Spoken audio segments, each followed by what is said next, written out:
I think I'll have each of us introduce ourselves right before we actually speak. But I, like almost everybody yesterday, I am not an economist. My name is formally Dr. Pamela Rees, and for those of you who follow the Hopping Mad podcast, I'm also Arliss Bunny, and my background is physics. I'm MIT, I'm wonk by profession, but I'm an applied physicist, so I come from very much the hands-on, systemic side of physics. And when I first heard about MMT in 2012, I was in my car driving into Cincinnati for an appointment with our corporate lawyers, and I was listening to Sam Cedars' Majority Report, and Stephanie Kelton was on it, and I was blown away. And so I get to this appointment with our lawyers, for which I'm paying $400 an hour, and I'm sitting there and they're talking at me, and I'm trying to absorb this patent information that they're giving me, and I'm totally not in the room because I'm completely back thinking about that podcast and thinking about what Stephanie said, and that because I've just had my mind blown. So I'm not even really entirely present. So I paid, for an hour and a half of my lawyer's time and barely listened to them. So not my best move ever. But then I got back in the car and I'm driving back, and as I drove home, I listened to the same podcast again. And then I drove around just because I didn't even want to take time to get out of the car and go inside. I got back home and I drove around some more just to listen to that section again, that interview again. I was so completely hooked. And so when I finally did get home, I got home and I raced upstairs and I got my laptop.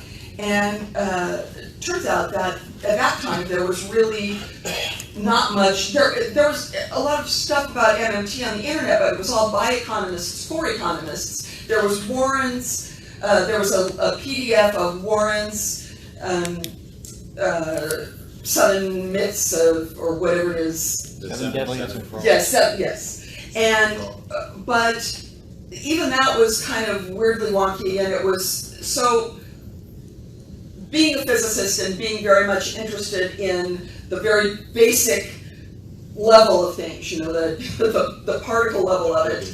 Yes, I dove in, and I spent like the next 2 days, night and day, reading and all through everything I could find on MMT and using a dictionary where necessary. And the one way in which I was fortunate in all of this is that, physicists, the math is easy. So in that way, when I hit the guys who had a fair amount of math in their papers and that kind of thing, that was easy for me to translate. But I understand, because I'm a physicist, I understand MMT in terms of flow, because physicists live and die by wave versus particle, and so for me it is a systemic flow, and that's the lens I see MMT through. So when it clicked for me in that first couple of days, it was because I was able to put my own lens on it.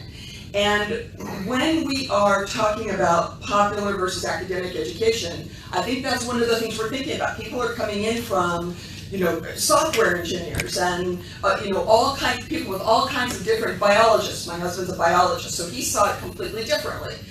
And I think that as we start to educate on MMT, we need to realize that the way that we go out into the world, it maybe is helpful to be coordinated and work together, but we should not be doing and saying things in the same way, because people are going to understand this differently, and they're going to have different epistemologies, and they're going to have different perspectives, and they're going to be living in different countries with different things going on around them. So it makes sense for us to be both collegial and still extremely distinct. I think there's tremendous value in that.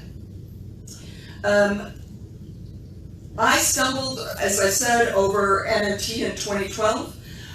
In order to understand it myself, in those first few days, I wrote just extensive notes, because that's how I am. And ultimately, I took those notes and I compiled it all and I put it up in a post on Daily Kos. I got a lot of feedback on that. And I kept posting to Daily Kos, and people like Joe Firestone and that sort of thing were commenting. That was really helpful for me and helped me, kind of get things directed. And the sort of my next step was that in 2012 and 2013, I started talking about MMT on Netroots Radio, on a program on Netroots Radio on Thursdays. And I was a regular recurring guest on a particular show on Netroots Radio. And Will, who's now my podcast partner, Will McLeod, was on Mondays. And eventually we both got put together on Fridays in sort of a grab bag format, so I was doing Thursdays and Fridays. And in the grab bag format, Will and I worked really well together. So he and I worked for a year that way, and then we decided to start Hopping Mad, which is our podcast. And in Hopping Mad, our tagline is Politics, Economics, Carrots. And the full name of the show is Hopping Mad with Will McLeod and Arliss Bunny. And so we have been covering MMT for a long time. Hopping Mad started in 2015, and so we've been talking to people about MMT for a while now, which is useful because I've kind of sorted through, for me, what works in terms of talking about MMT and what doesn't work. And I'm learning all the time and taking new information in all the time. But it's helpful to me just to have had a little bit of time to sort of sort things out. The growth, even in the last year, even since the first MMT conference in St. Louis last year, or in Kansas City last year, where I is enormous. The number of podcasts, the number of websites, the number of people who are going out online and really talking about MMT is unbelievable in comparison to when I first tried to track it down in 2012, and it's so exciting to me.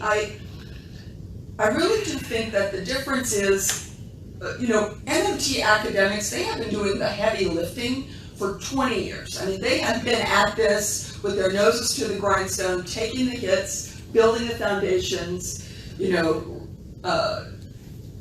and we owe them, all honor for that.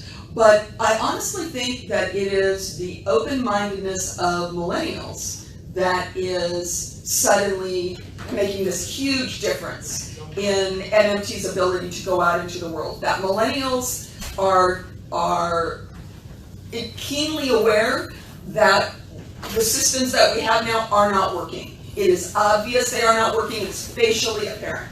So millennials are looking for options. And I think when they go out and look for options, they're willing to consider things that, that baby boomers, my generation, and even Gen Xers are, much more hesitant about, it's much harder for me to get somebody from my own generation to, take a plunge and open up and think a little bit about MMT than it is to get someone from Will's generation to do the same thing. So I think just the change of generation, I think just the fact that millennials are coming into their own now is an enormous boost for MMT, and that's where the difference is going to lie down the road.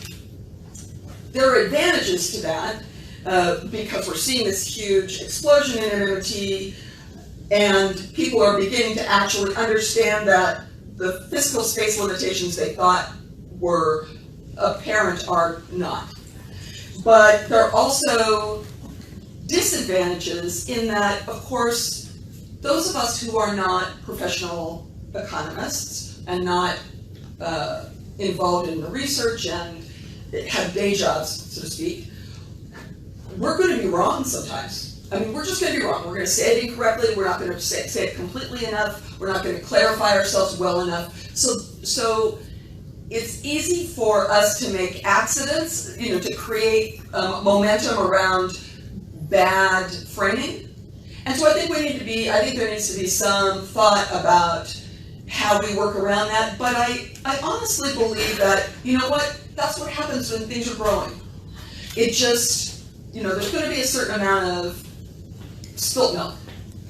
essentially, and we're just going to have to learn to work with that. But at the same time, I think that if we're generous with one another, if we're gracious with one another, if we, sorry,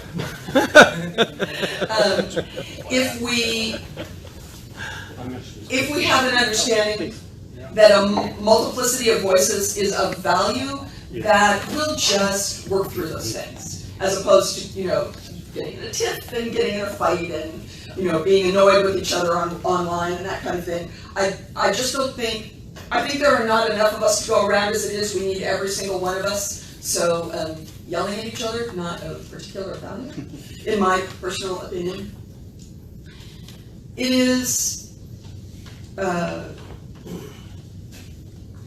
exciting to me, and I think it opens up opportunities. So I would like to see two things happen. And this is one of the things I'd like to maybe think about talking about in this roundtable when we open it up. And that is that I want it to be really, really, really easy for either new media sources or mainstream media who's thinking about adding an MMT perspective into something they're writing. In other words, a reporter on a deadline. I want it to be dead easy for them to find the resources they need to do their job. So for instance, what if we collectively, and it would have to be maintained by somebody, and I don't know if this is like the, you know, the people from, they're calling themselves Economic Questions, they used to be the Minskys, is that right? I think that's right. Or the, you know, MMN, or one of those sort of collective groups, real progressive, somebody who will maintain basically a press portal. And you know, an online press portal, and that portal would have, you know, links to just enormous resources, including things like links to people who are willing to come on programs and speak about MMT, and, you know, little bios on them, and links to their agent or their email, and then links to people who are willing to be interviewed, to give punch quotes or whatever for articles, that sort of thing. And if we provide those kinds of press resources, then it makes it easy for a guy from Time who's covering, you know, their 2018 take on inequality to have 2 sentences from somebody from the MMT perspective dropped into the article. You know, and of course we'd like more than that, but the fact is you make progress by making progress. So I think if we make it easy and find a way to centralize that asset, that, because we're all spread out all over the web, which is great, but it's hard on a reporter, because you don't know what to trust, you don't know what's, you know, what is the, which website has the most validity, you don't have that information, because you're coming into it new. That's the whole point. These are new, this is new media coming to MMT. So if we give just a rational, simple, straightforward portal, I think that might be something worthwhile to think about.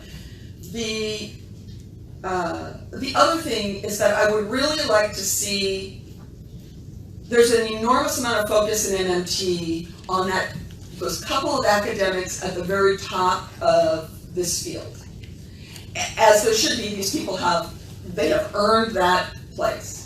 But I don't think we thrive unless we drive that focus and those spotlights down to the second generation economists, people like Fadul Kaboub, those kinds of people, you know, and the next level who were educated at UMKC or places like that, Levy, New School, who have been through these programs and have this background, but haven't yet, you know, they're not the people who founded MMT, therefore they're not the, you know, they're not the guys who've gotten all the press up front. But we need to drive it down so that it has breadth. And additionally, we need to drive it down to that, you know, the activists who are most focused on MMT, because each of them has their own internal direction.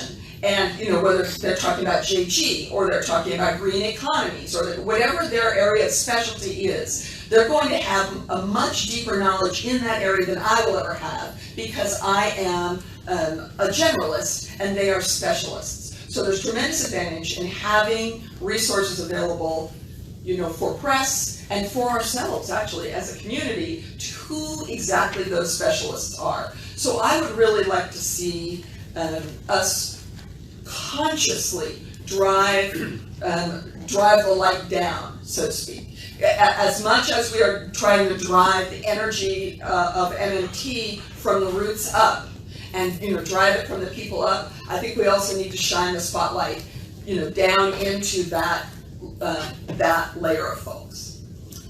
And with that, I will turn it to my friends here from Real Progressives. Hi, I'm Geoff Ginter with Real Progressives. In terms of, how did I come to MMT? It was by accident. I went to a town hall in my home state of Jersey. Tom MacArthur is a representative of the 3rd District, and he decided that healthcare was too kind and wanted to make it horrible for the rest of the world. Well, maybe that's an overstatement, just for the rest of the United States. Because in a previous town hall, he got up and said he would never do such a thing, and then immediately turned around and did exactly that, and worse. I went to that town hall and I got up and I spoke my mind, and that got a lot of attention. John Lancelot from Real Progressives wanted to interview me. That was the first time I'd heard of Real Progressives, and it was the first time I'd heard that anyone ever wanted to interview me for anything. So I did it, and needing my glasses as I do, and at the time being a little self-conscious about wearing them, when all the comments were going by, John didn't talk about MMT, neither did I, because I didn't know what MMT was. And so when I looked at the video afterwards, it was just everyone in the comments, MMT, talk about MMT, yada, yada. And I'm like, I don't know what the hell that is.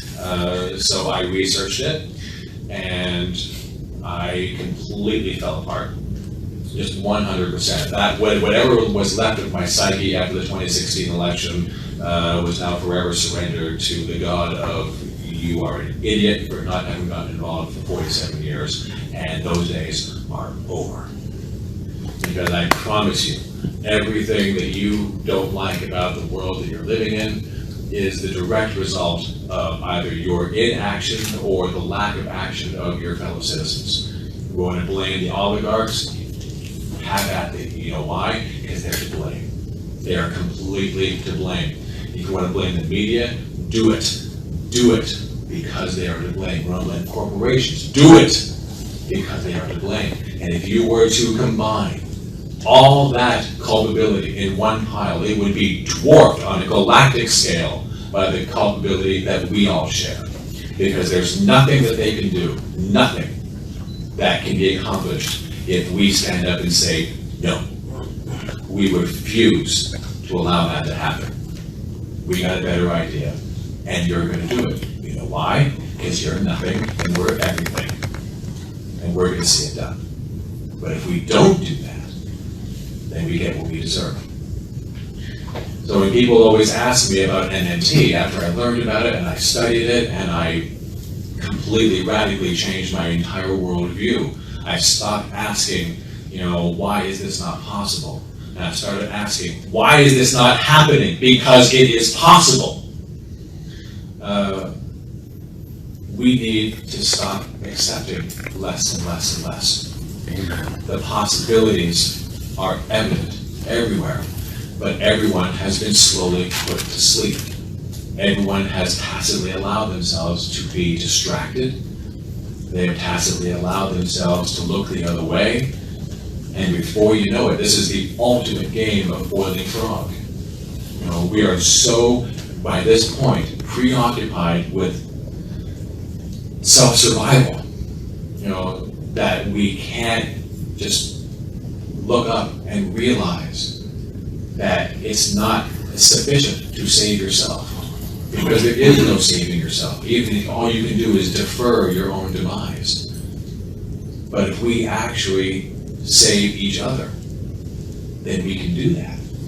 And when people ask me about MMT, when people ask me, well, what is that? And then I tell them, I say, oh my God, this is going to save us. MMT will save us. And I was like, no, you didn't understand what I just told you. MMT It's simply a description. It's a set of rules. This is how the currency works. If MMT were going to save us, if it had the ability as a system to save us, it would have done so already. We would already have single-payer healthcare and green energy and federal job guarantee and tuition-free college. We would have that. But it didn't, because MMT is what it's going to be according to the user of MMT. MMT is not going to save us.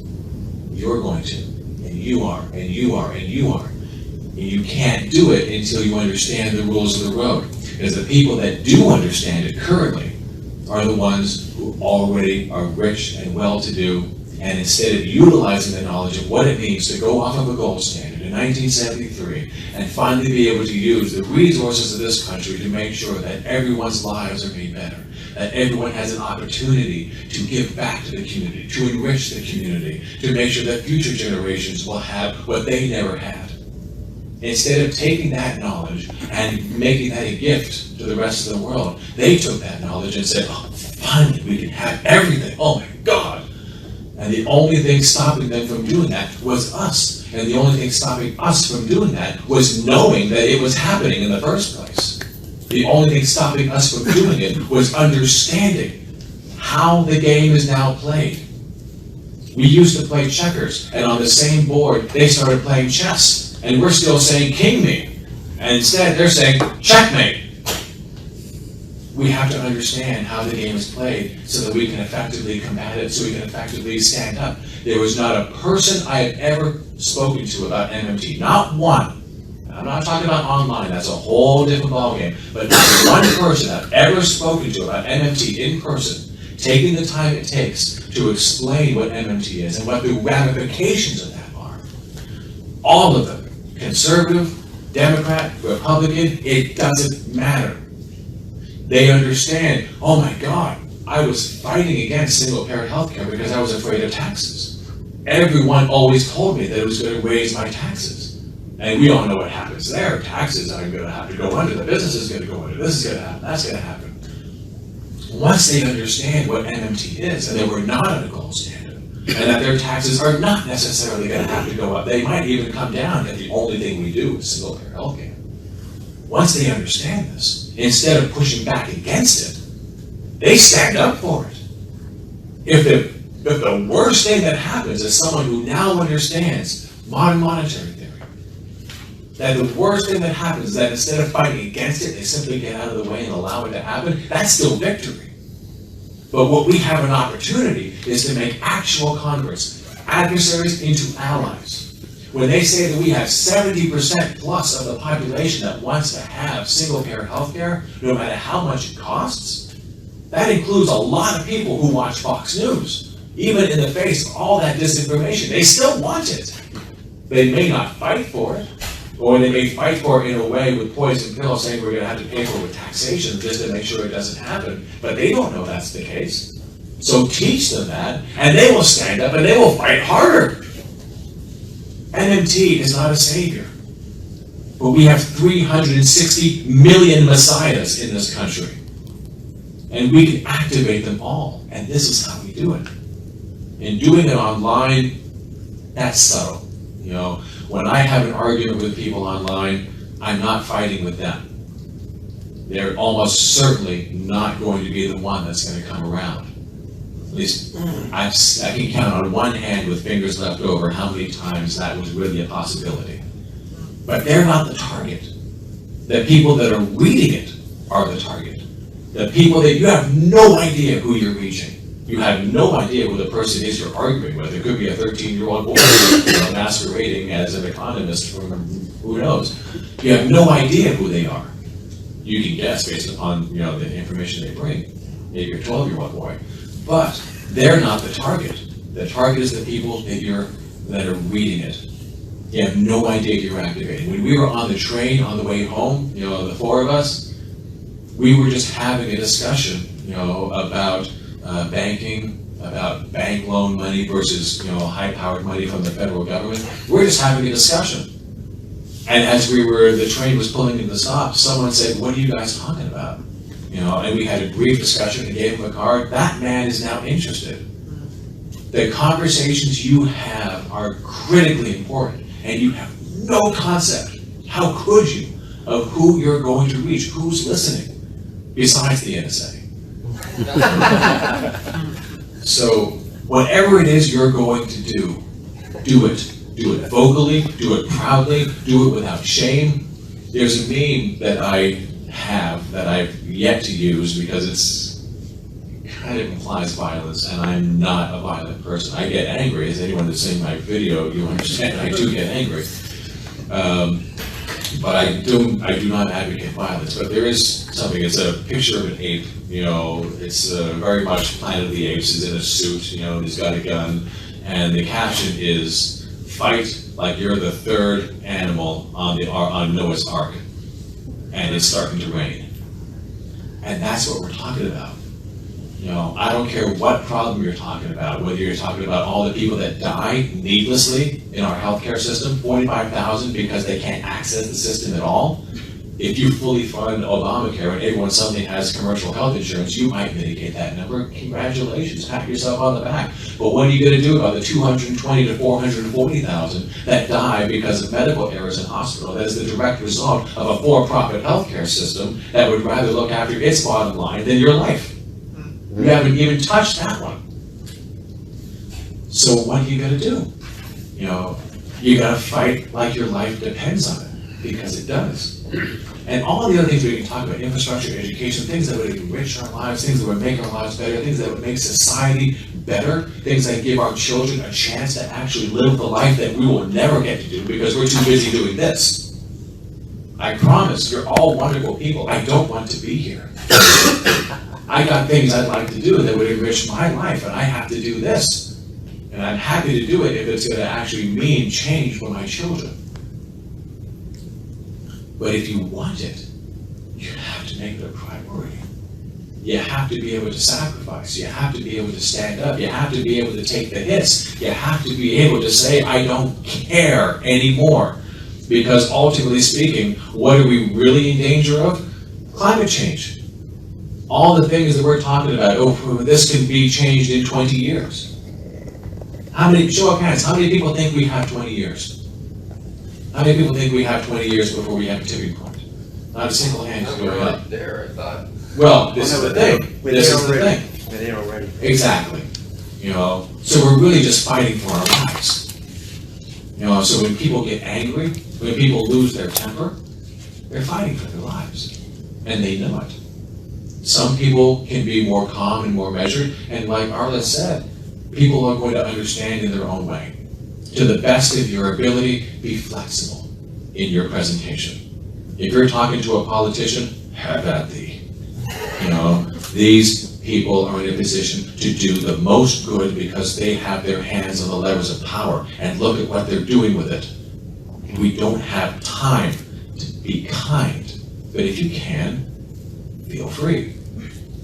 If you're talking to someone who's running for Congress, I give them the benefit of the doubt. They could very well be who I was a year ago, thinking that we were on a gold standard, thinking that money was scarce and that we were going to have to share and share alike. But I'm going to have a serious conversation with each and every one of them. You and I are sitting down. I'm going to see where you are, and if at the end of this conversation I don't see movement, then you don't belong where you want to go. But if you're talking to a regular citizen and we need them, that's the power. That's the real power. You got to be flexible. Some people will not wake up unless you shake them. Some people won't wake up because you're shaking them. You got to know who that is. All right? So that's what I do. I hope you all can do it too. Thanks very much.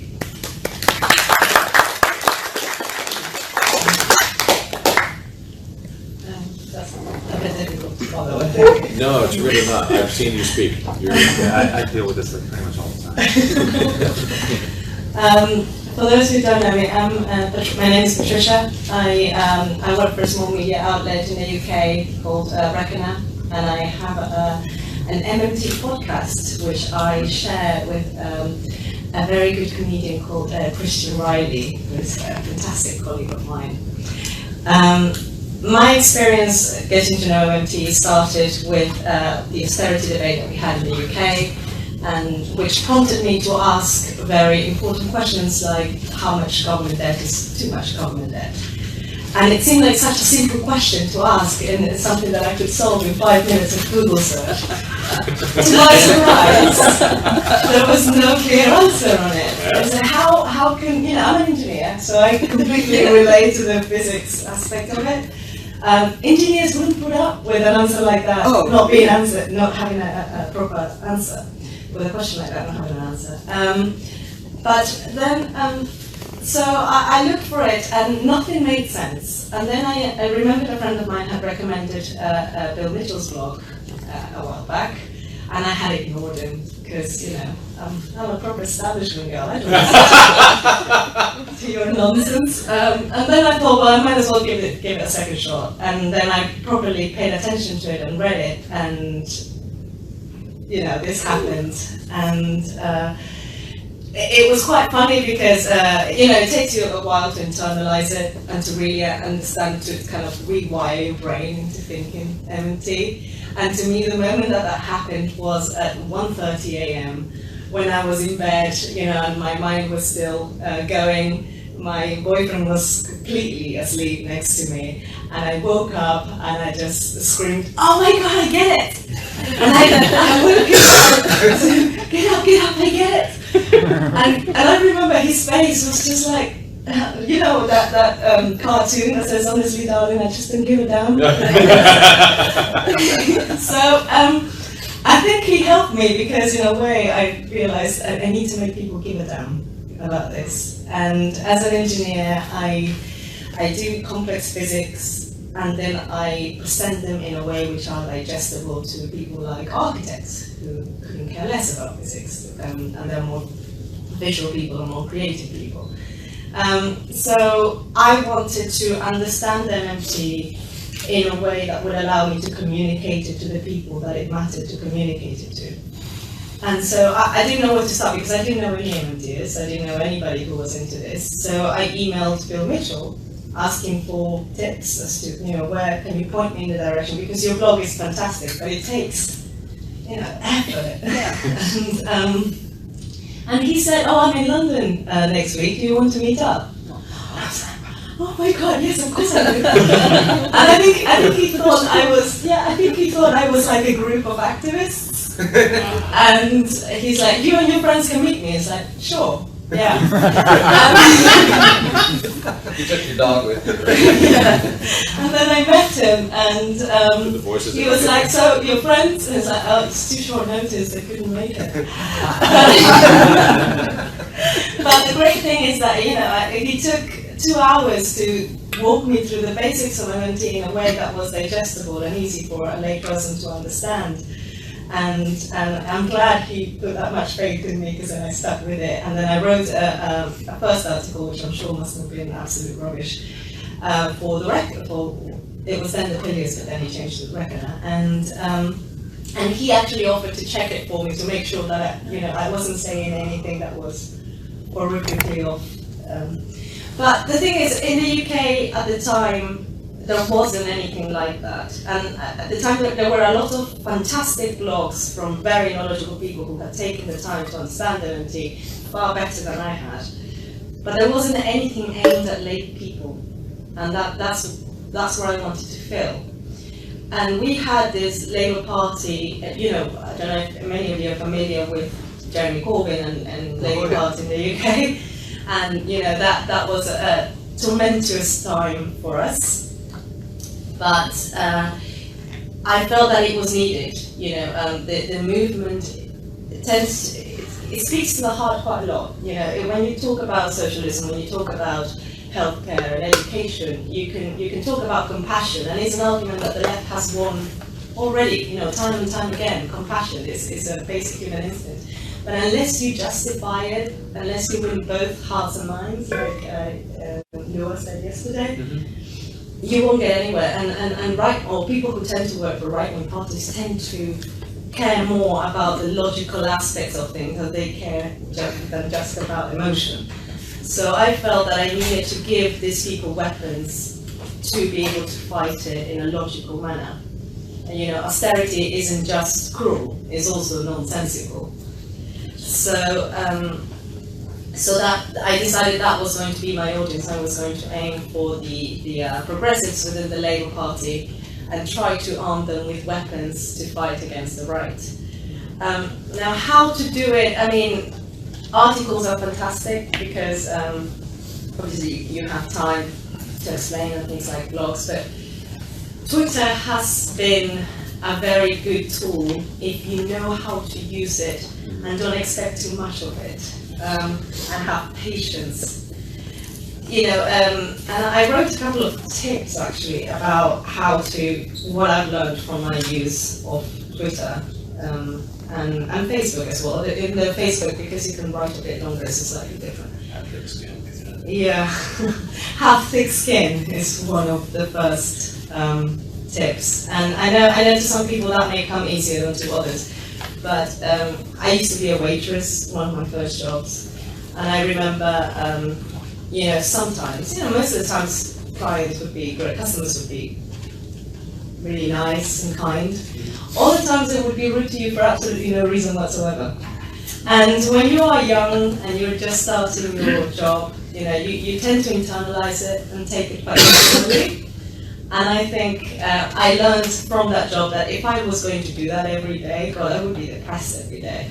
And I had to find a way to not take it personally, not internalize it. And to me, that was understanding that you don't know these people, and they come with all sorts of problems in their head and all sorts of things that they're dealing with that you can't even begin to understand in the short exchanges that you have, throughout the day or on Twitter.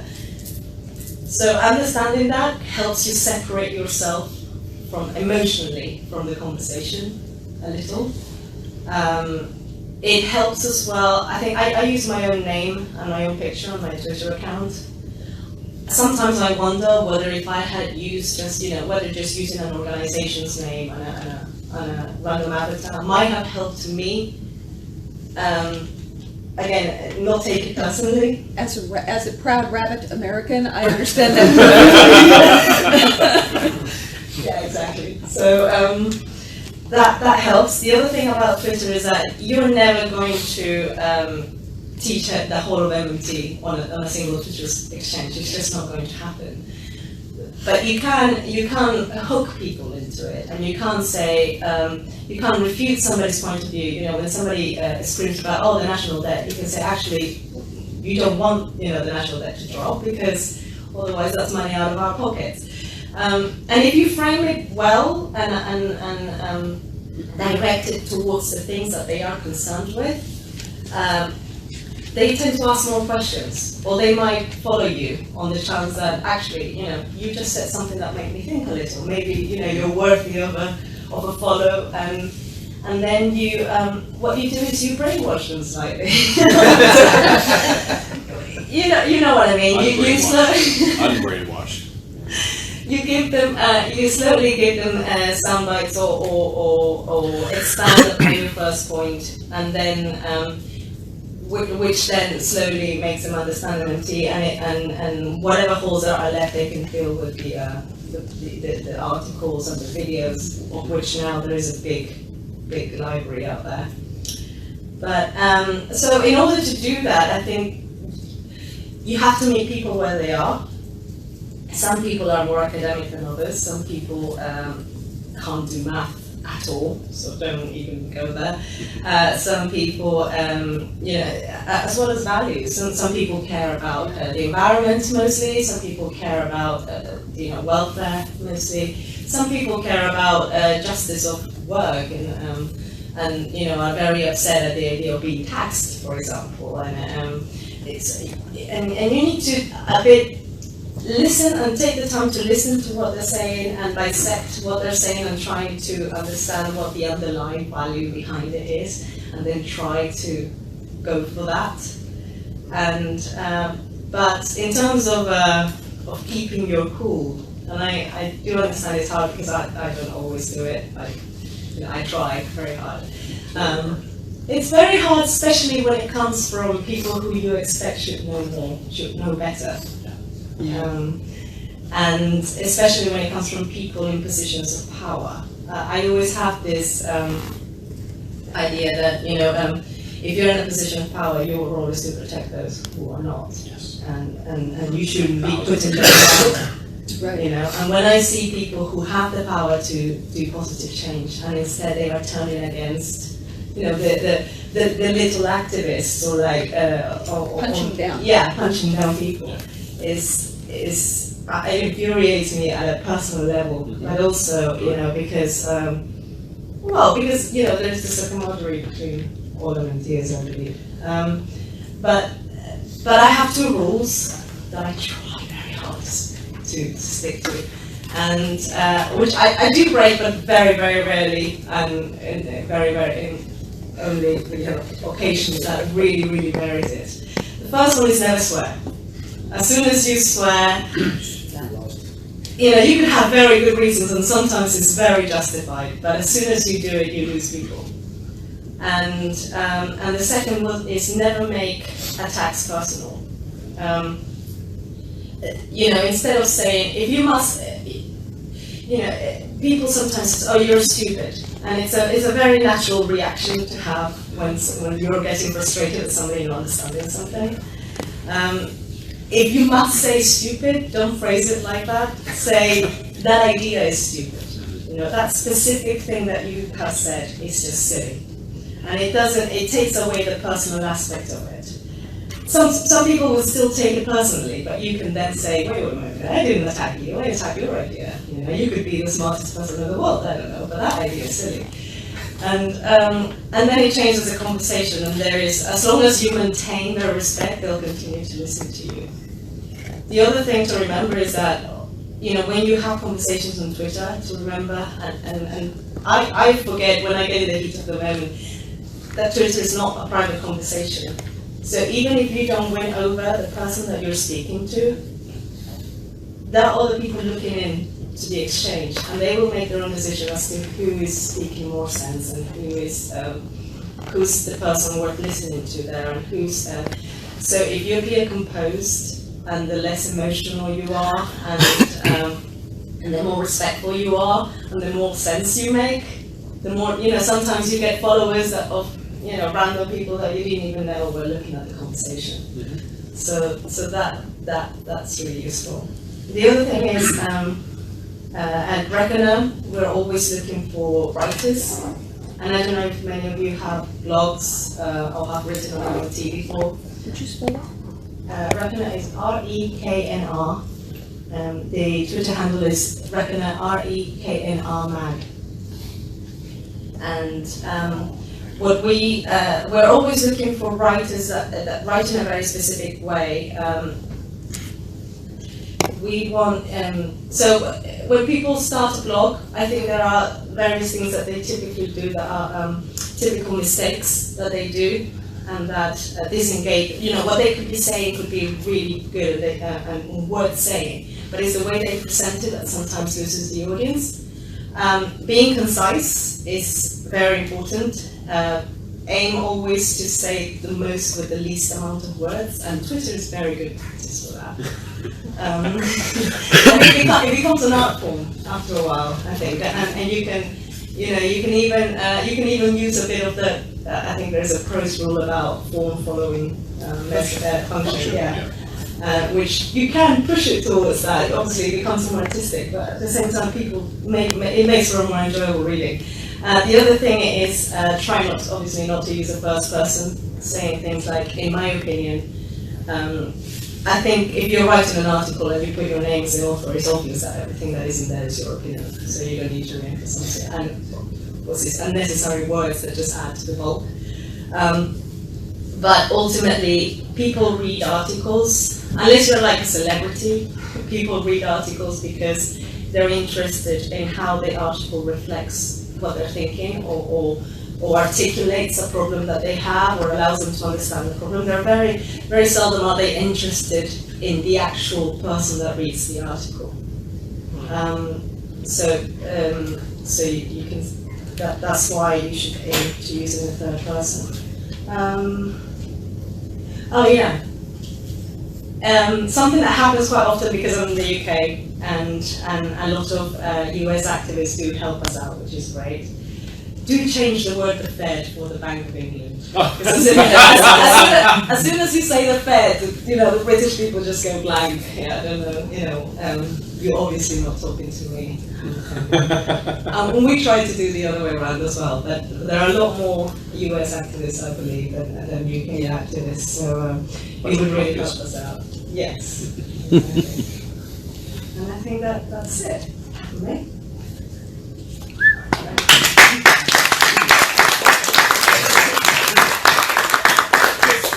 Just very, very quickly, your boyfriend and my husband should have a conversation.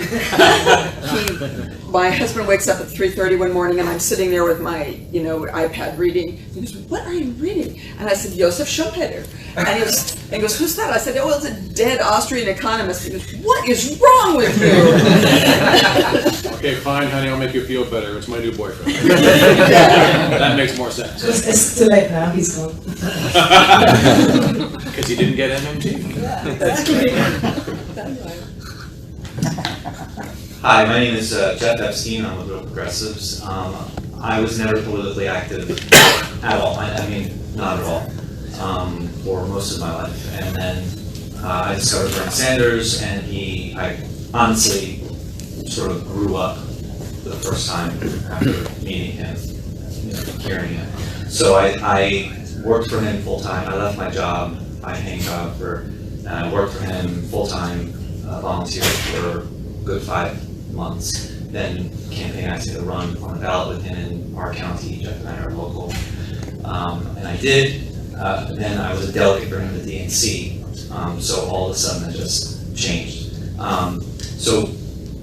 He talks about all these programs that we should have and we don't have, and it's horrible we don't have them, and this is why it would be wonderful if we did have them. And then it just led to the question of, okay, so why don't we have them? Why don't we have them? Why don't we have them? Why? And then Geoff and I were talking about local politics, about our local candidate, and he just said on the phone, "You need to understand how the economy works."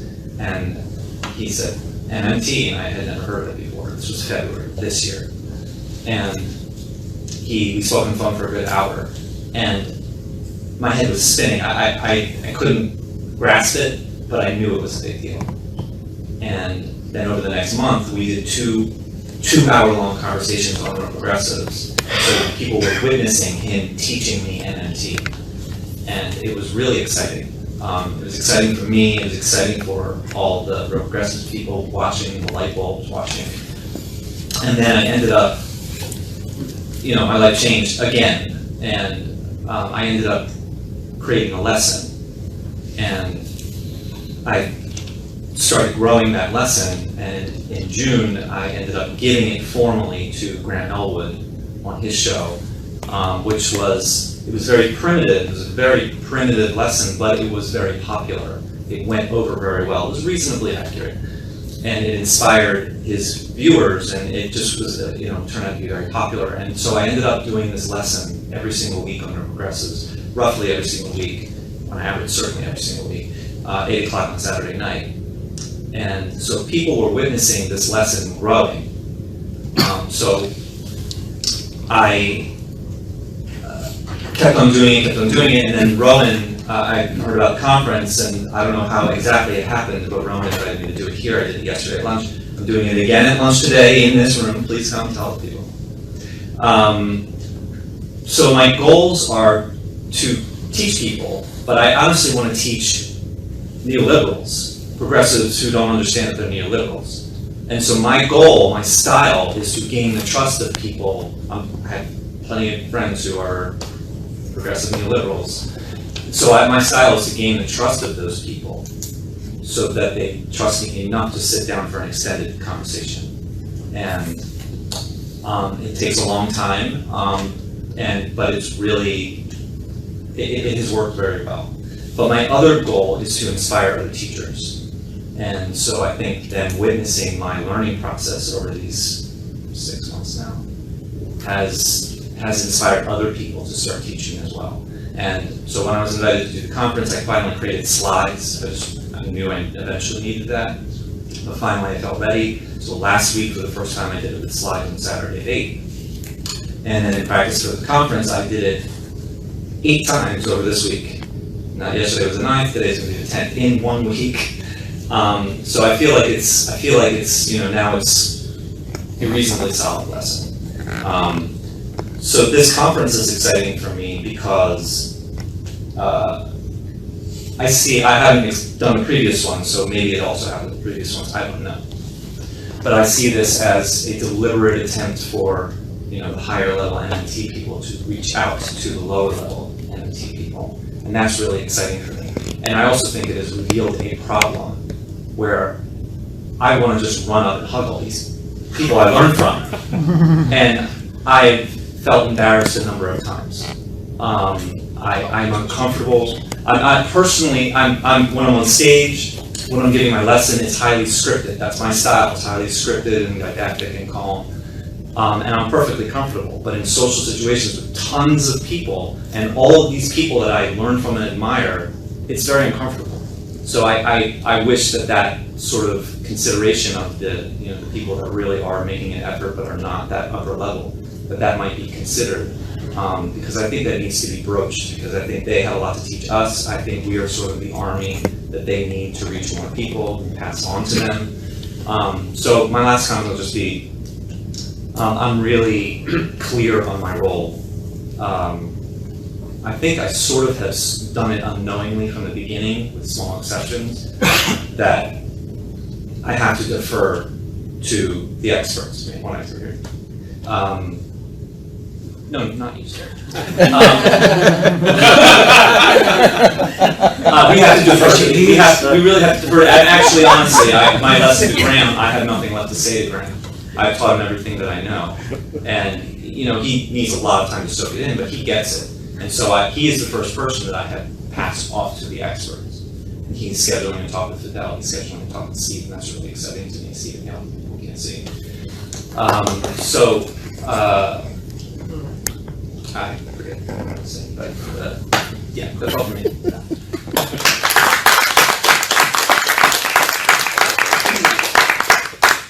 Okay, thank you very much. I'm Martin Watts, and I'll give you a brief history as how I became involved in MMT. I went to university rather a long time ago in the UK, a couple of universities, doing economics, very orthodox. I then went to Canada to do a PhD, and then as part of the great adventure, Australians I met in Vancouver said, "Oh, Melbourne's the centre of the universe, you should go there." So I ended up with an academic position at Monash in Melbourne, and there I met Bill Mitchell, and obviously worked with him and talked to him about all sorts of issues. He was already making his mark, even as a graduate student.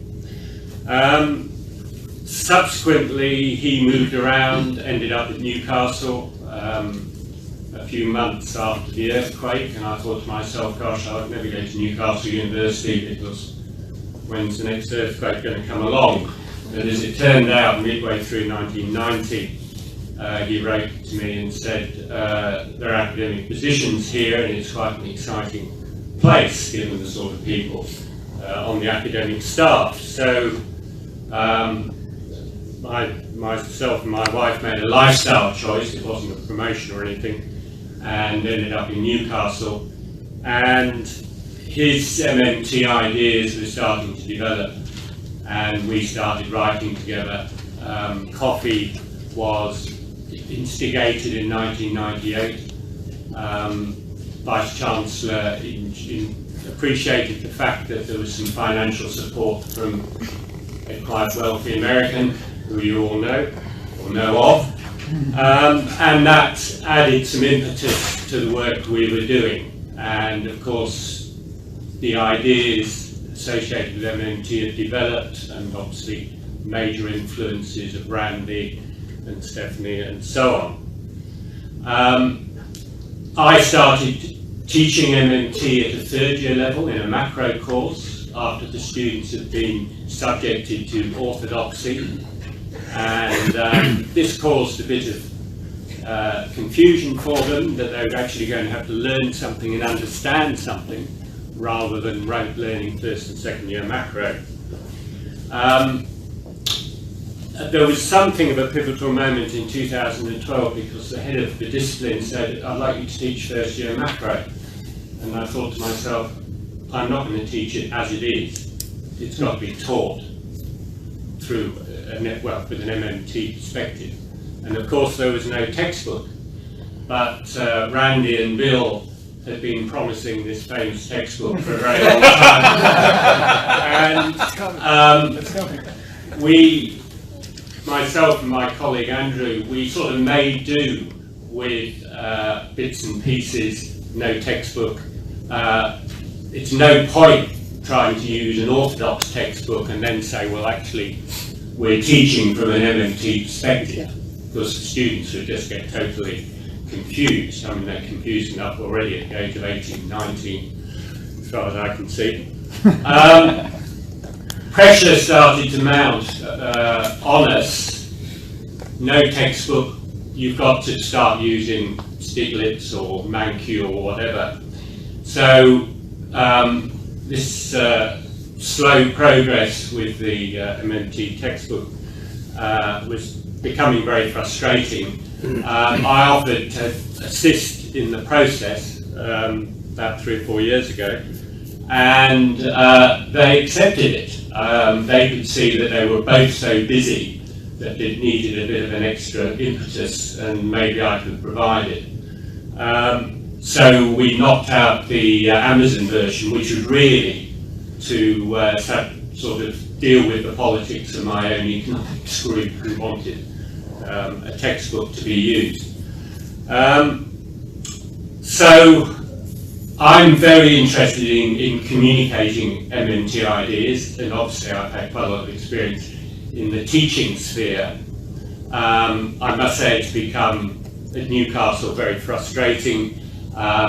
They've now changed the mode of teaching just to a 2-hour session once a week from 3 hours.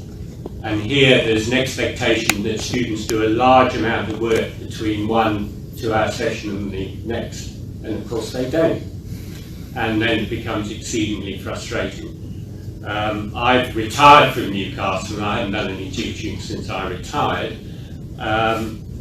The MMT way of framing first year macro was removed immediately that I retired, which was highly irritating, even though the head of the school, an economist, was an avowed pluralist.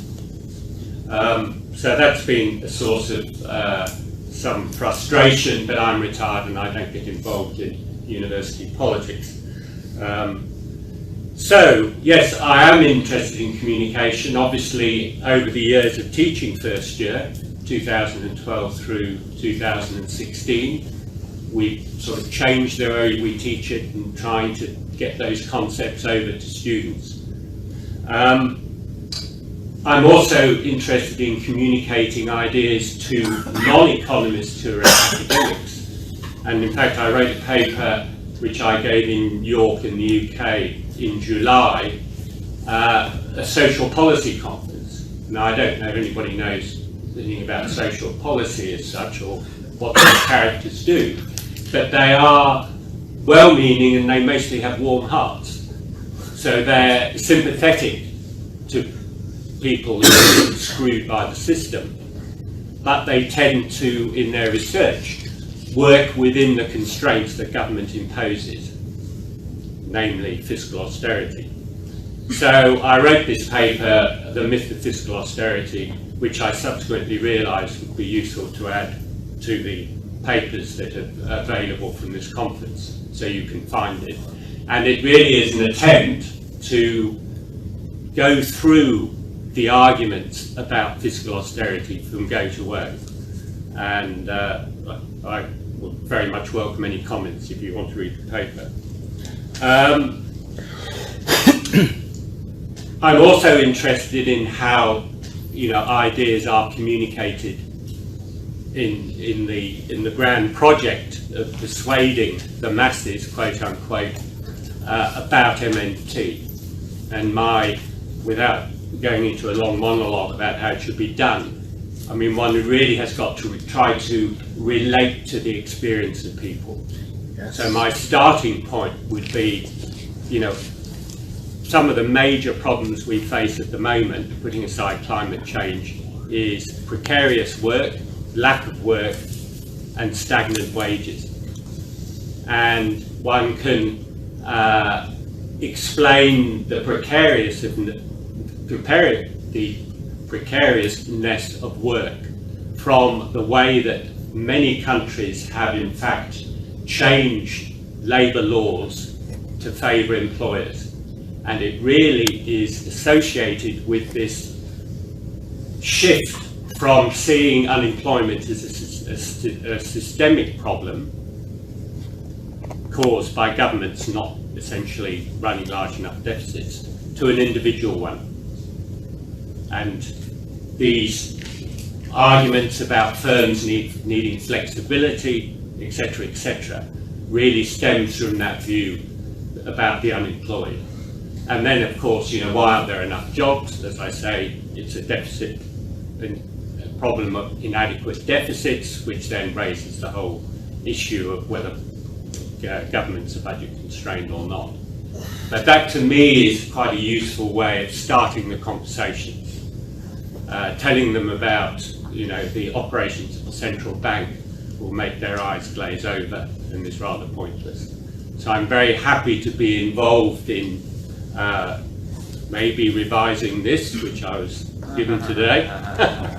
Maybe not, I haven't really read it yet. But I think that's really the key thing, to get people to understand MMT in terms of the effect in the future on them if the principles of MMT are embraced by our politicians. So I'll stop there.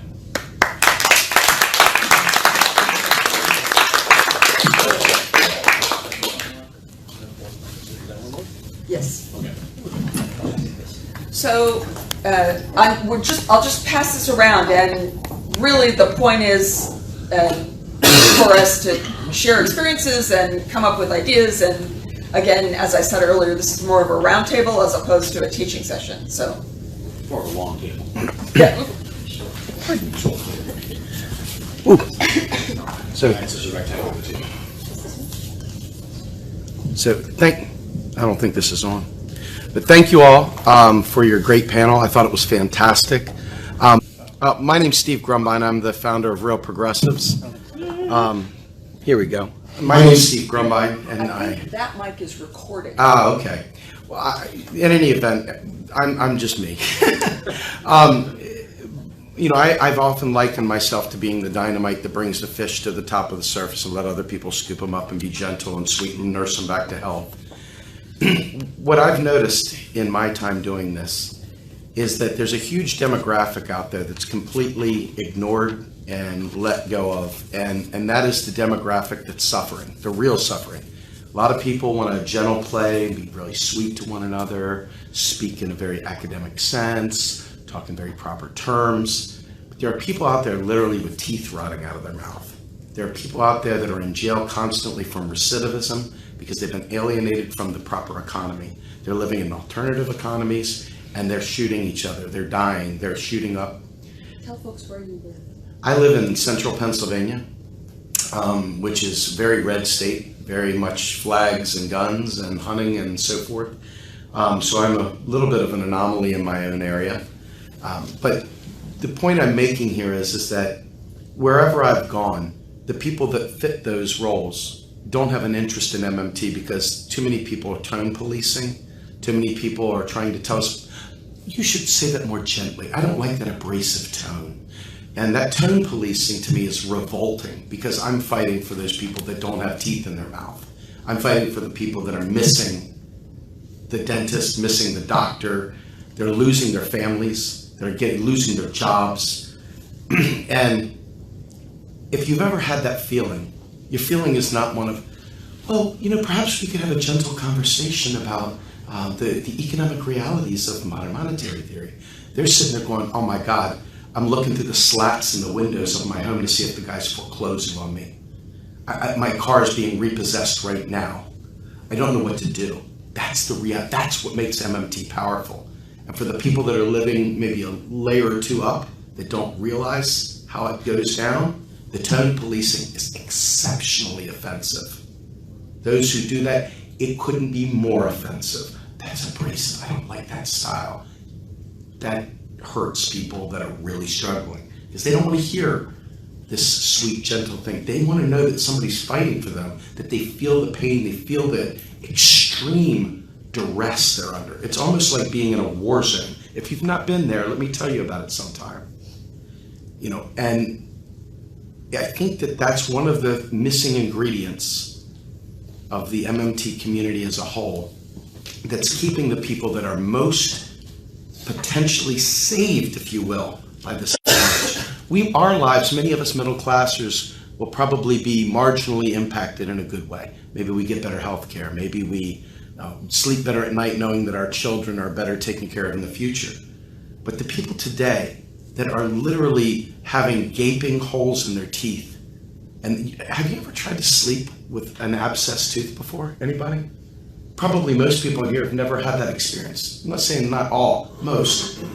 And until you've lived that life, how dare you tone police someone? How dare you?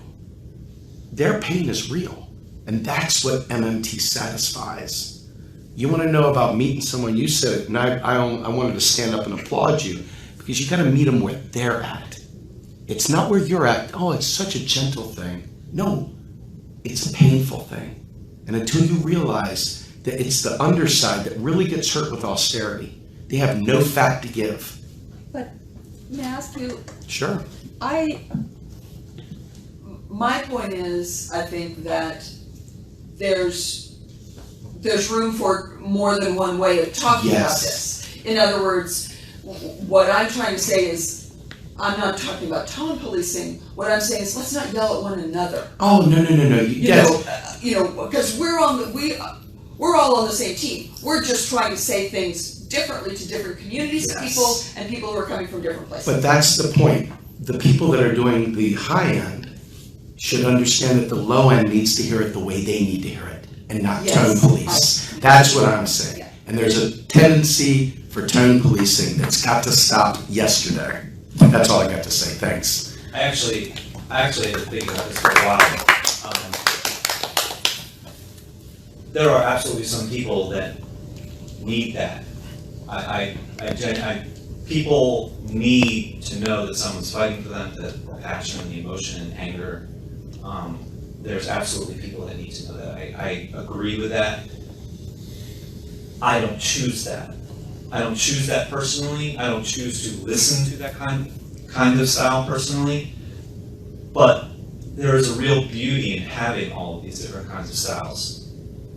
The three of us who I know the most, Geoff and myself, I know myself, and Steve, our styles are so unbelievable. Our styles are so unbelievably different and so unbelievably complementary. Yes. He's, passionate and sometimes anger and emotional. I'm extremely scripted and calm and measured, and Geoff is like improvisational and inspirational. And all of us reach different audiences with these styles. Yes. However, I disagree that you're sort of implying that these people must be reached with emotion and passion. I know you didn't say that, but that's how it sort of comes across to me. And I disagree with that, because if you can get to know these people and take the time, having nothing to do with economics, to really get to know them and to be part of their lives, and to take the time to gain their trust, then there is a chance that they will sit down with someone like me and have an in-depth, calm, quiet conversation. So I think there are many ways to deal with this, and your way is a very valuable way of doing it. In one way, everybody has their different things, and you have to know your audience. You have to know your audience. And if you don't gain the trust of your audience, if they don't feel respected by you, even though I happen to know something you don't. If you don't gain their trust, they will never step foot in the door to dare and try and listen to you. Yes, very good. We were just talking about that at the bar last night, about the intersectionality of people. You know, was it Sarah? Was that her name? The African American woman that Lua. Lua. Okay, and she's look. What do you see? Give him a mic. And I'm sorry, I had to go on. Fine. I'll introduce myself. I'm Johnny Axam. I'm from Minnesota. Briefly, I got introduced to MMT this year, although I was an easy catch. I was telling my son that the dollar has no intrinsic value. It's arbitrary value. It's an arbitrary representation of value based on whatever they say it is. And I held up the time cards that we both had for the farmer that I helped because I owed him money. I had to borrow or get an advance from him to pay my rent when I first went to help him that last season. And I had the time cards for the money that I had to calculate that I owed him back. So I owed him $1,000. So I get a time card and go, here's $500. That's a representation of value. And I was explaining that to my son. I've always been a proponent of the FJG, not knowing what it was. We should all guarantee jobs. And so on Facebook, as a web marketer and everything, you know, I get what you're saying about Twitter. And to add that, if you really want to test your skills, write something on Facebook where you want to put a background. That's even less characters. Because once you go over a certain number, you can't put a background, you know, those fancy backgrounds. So if you put something on Twitter, you decide you want to go share it on Facebook, and you want to have a fancy background, you can't do that all the time. Well, being on social media and a candidate for Congress, I was lacking an economic message. I knew I was. I fell for Bernie's explanations in 2016, raise taxes on them, and we'll give free college and this and that. I'm like, okay, sounds reasonable. That's what they say we're supposed to do, but I didn't buy it. I'm like, yeah, no, we should still be able to do everything. I know we can. And I wasn't getting the Monopoly game pay-in. That's the one I use now.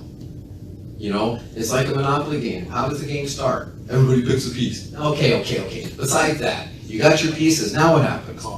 The banker puts out money. That's what happens. And all that money that gets put out, all those players represents our debt. If you want to balance that, if the banker wants to balance, then they're going to take all that money back. Then how do you play the game? Well, then you pass go. They're still putting money into it before they can collect that luxury tax or that inheritance tax. So to get into that kind of thinking about how taxes, because that's the big one that we deal with, is the raising of the taxes. But I'm looking around, you know, and it's exactly what you guys are all saying. A debate isn't to convince your opponent. It's to educate the people who are listening to the debate and give them the option of making an informed decision on the two parties. And when we're online and we're debating with people, whether it can get heated, as some people can do, myself included. I try not to use profanity, but sometimes I just fucking can't help it. and you know, people just piss you off, and you know, you gotta use one or two words. But there was this guy, Steve Drumba, kept posting this stuff, and it's exactly what he said. He's you know, if people weren't so damn stupid and they understood, just learn MMT patch. Hang on just 1 second. I don't know if folks know that the next round of workshops isn't actually starting till 11. Not 10:45? Right, they pushed everything back because they started late. So sit back there. I just didn't know if you were racing out to another workshop because That's right. they screwed up the thing on the website, so everything got pushed back. Anyway, I'm sorry. But Steve, No one walks out on Johnny X. he's posting the things that he posts, and I see so much engagement, and for a period of time, you know, I'm kind of avoiding it because he is somewhat controversial, and I am running for Congress, and I start seeing it, and I watch, I don't know, maybe a video or a live stream or something, and I start getting, but you know, it's this abstract thought. What is MMT? MMT, what is, I gotta learn this whole new economic, you know, And we had some phone conversations of telling them, I want to get this, I got it, I know it, I get it, but I wanted the details. I wanted to be able to hashtag teach MMT. Yeah. And that's my new combination. Learn MMT, comma, then teach hashtag teach MMT. Because that's us, we have to do it. Every one of us had learned from somebody who didn't know it before us. And while I'm not an expert by any means, I can carry a good enough candle to get somebody interested. And the other tip for people who are engaged a lot on social media and have hashtag teach MMT in their heart is put a notepad aside or create a playlist on your own YouTube channel with all the videos that are key to share. One from Randall Ray about the debt, the deficit and taxes or whatever is one that I go to in the middle of conversations. People say, yeah, he's wasting all this money on going to the golf course and doing this.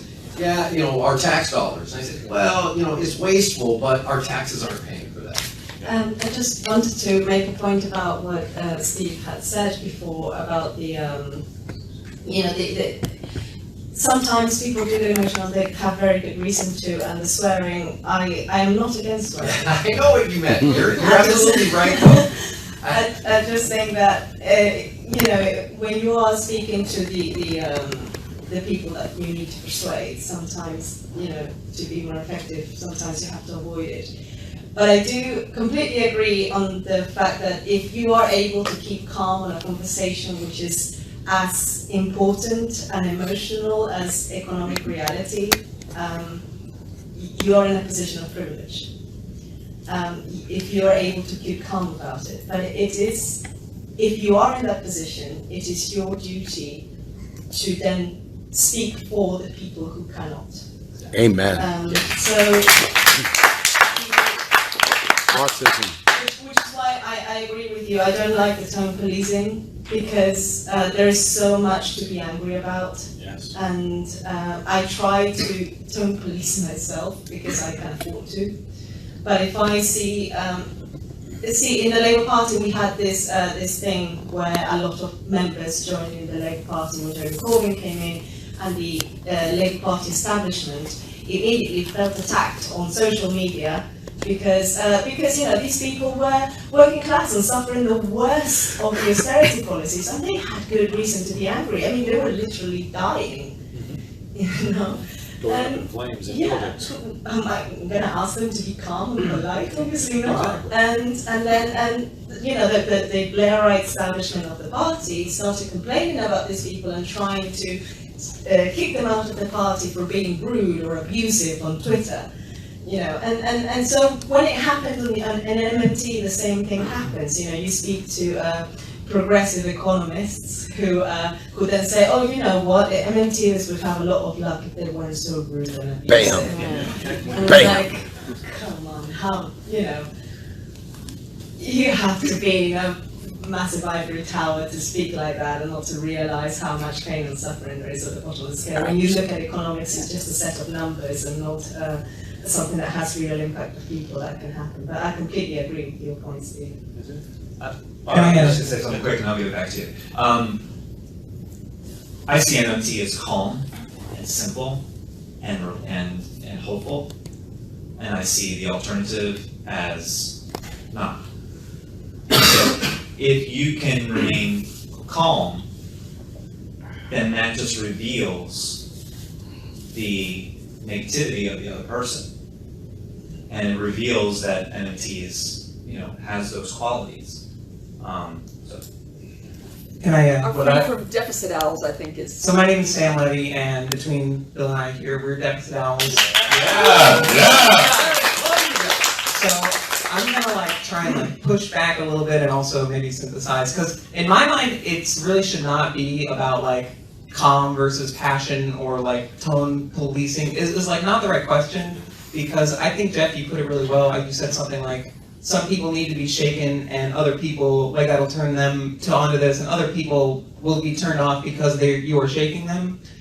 In my mind, what we need to get better at is identifying which one we should be doing right now, because the passion is so important, and it shapes minds and it wins hearts, and we need that.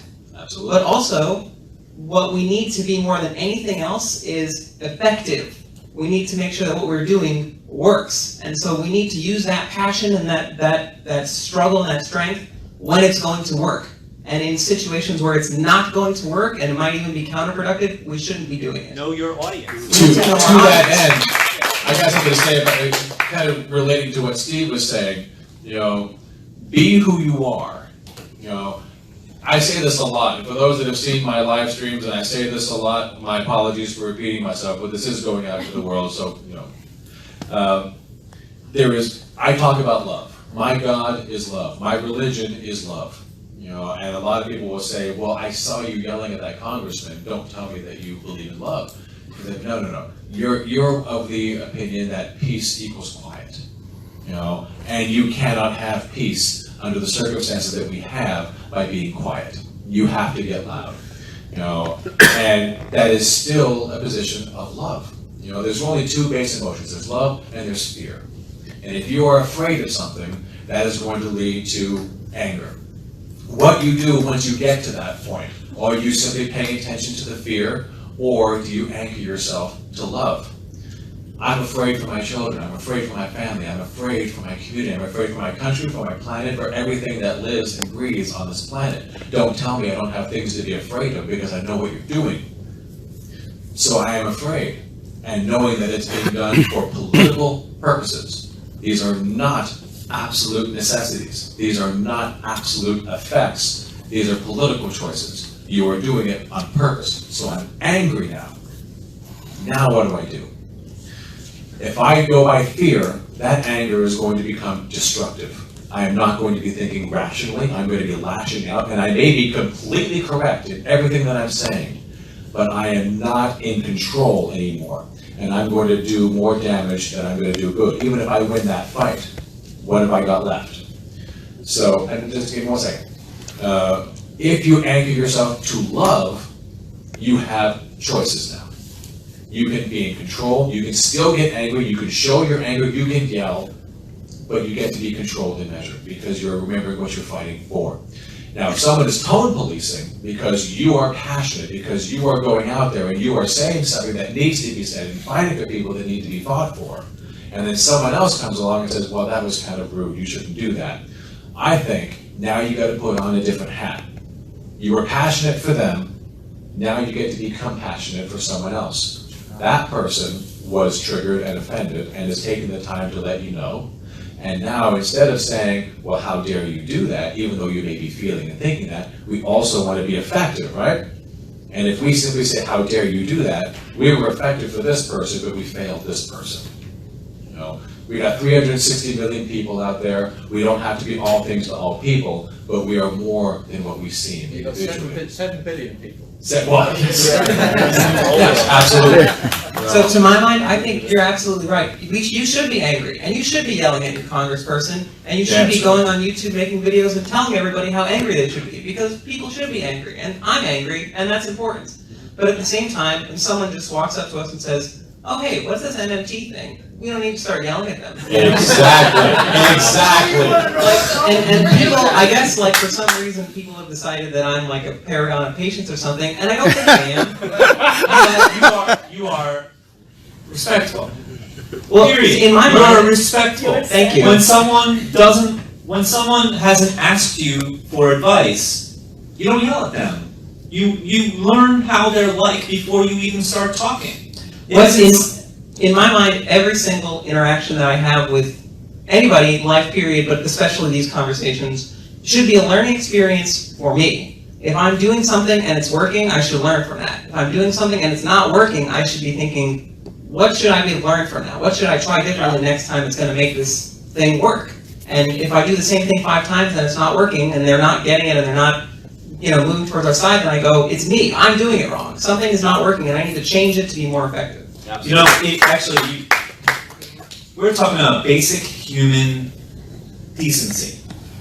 And if we can't have basic human decency, what the hell's the point of talking about economics? Can I just... That's where we are. Are there any of the women out there who would like to say anything? Thank you. Hi, I'm Danielle Atkinson. I work with Real Progressives as well. We're a lot of us are here. I think that the most important thing in all of this is bravery. Just putting yourself out there to do this in the first place, I think is the most critical thing to do. We have a member of our team, Teresa Sanders, who has these MMT 101 flyers, and she puts them on people's windshields. I mean, she literally goes out and does the parking lot and trains people. She is unafraid and unapologetic in her trying to teach people. Unsolicited advice, so be it. However, I think the most important thing is putting yourself out there, being unafraid to do it. And as women, just speaking of women as part of this movement, I think that you're concerned. You're putting your face on a live stream. You're putting your voice into a microphone. You're doing these things. And the most critical thing, in my opinion, is just being brave enough to take that first step in doing it. Being brave enough to put yourself out there boldly and unapologetically and say, I am a woman in this movement. I am a female progressive in the MMT movement. I want change for this world, not for myself, but for everyone else. And I just think that that is one of the most important things, one of the most beautiful things about being women in this movement is that we are doing this for other people. Yeah. You know, Steve does it for his kids, Geoff, you do it for your kid, everybody has their reason. But the most beautiful thing is that you're doing this, you're committed to this selfless act of not only learning, but teaching. And Real Progressives has a motto. It's called Each One, Teach One. Each person should be responsible for going out and teaching someone MMT, leading them. And it doesn't matter if you do it in a calm, cool, collected way, if you do it passionately with love, or if you get angry and you say, hey, I'm not going to do your homework. Because let me tell you something, that's how I learned. Steve was in my face on my phone, and I laughed at him. And I'm like, who's this jerk? Who's this guy? Okay, fine, I'll read Seven Deadly Innocent Frogs, so be it, I will. You know, just to show him, who are you? You know? I didn't know. But it worked for me. It gave me that, like, I'll show you. And I learned it, and I loved it, and then I joined to be a part of it.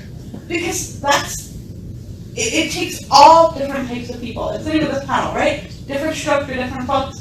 Doesn't matter what way you go about it. The most important thing is that you do it. That is the most important thing. Thank you. Absolutely.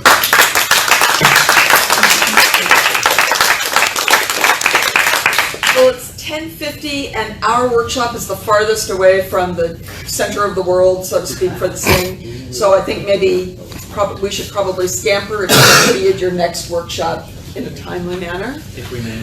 So, pardon? Oh, yes, go ahead, do that. So I'd just like to remind, I'm giving the introduction to MMT lesson at lunchtime again today in this room. So consider coming, please.